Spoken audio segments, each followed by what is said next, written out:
Hi guys, welcome to Investing with JYK, and today I will talk about commodity producer um, leverage to the commodity that they produce. So a few days ago I was on YouTube and for some reason, this company called Nevada Copper sent a ad to me and then said a bunch of things about that they're mining copper in Nevada. And I checked out their website and looked at this graph. So this will explain why commodity producers are very leveraged to um, commodity prices. Right? So if you think about a commodity producer, their cost is basically determined by where they are, how well, let's talk about mining specifically. It's where they are, so the jurisdiction and cost of labor and cost of electricity and cost of transportation, all that, and what kind of um, ore body they have. So the way you mine it, do you do an underground? Do you do an open pit? Or so those are the two choices, the major choices. And then the ore um, grades, right? So the per pound of, well, per unit metal produced, or unit thing that you are mining produced, the if the grade is higher, then your um, cost is actually lower per unit production, right? So all those things are predetermined. You know exactly how much things are going to cost.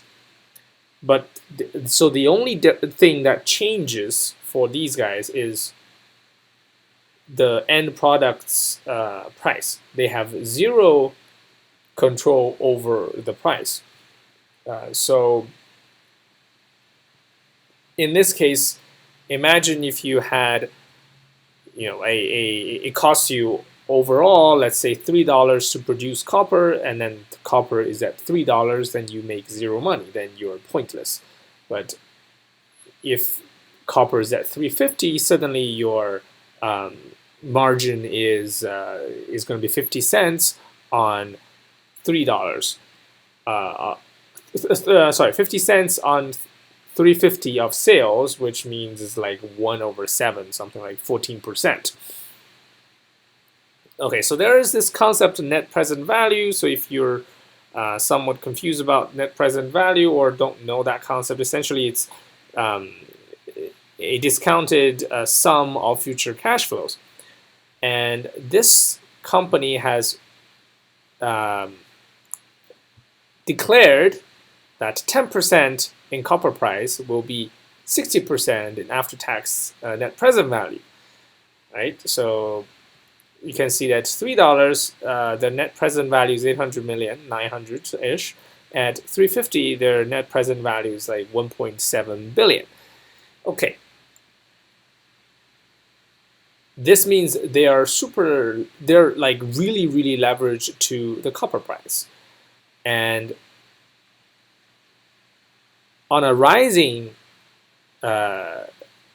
thing is, leverage cuts both ways. On the rising market, leverage benefits you tremendously, but on a falling market, you will get crushed.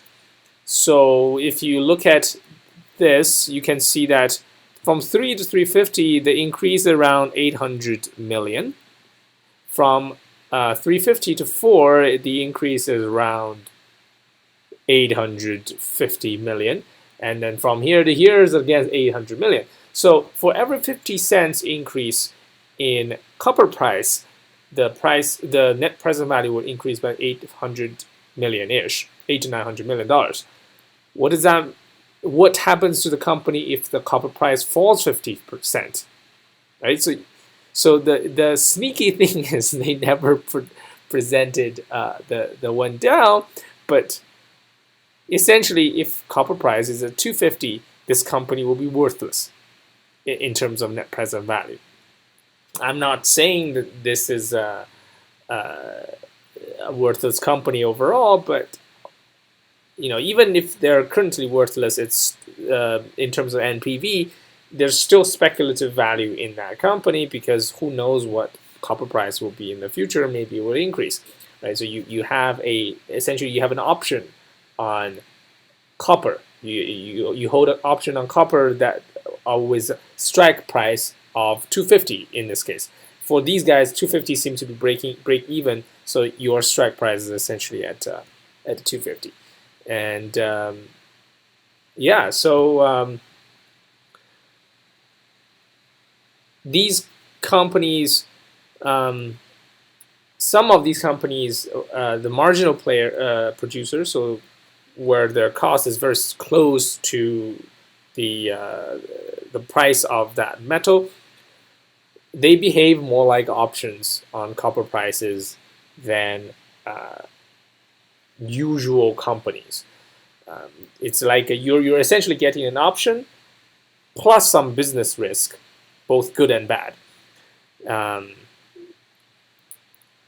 yeah, so that I just thought it was fun to share that, and hopefully this is useful and helps you understand a little bit more on how uh, commodity prices affect the value of a commodity producer. See you next time.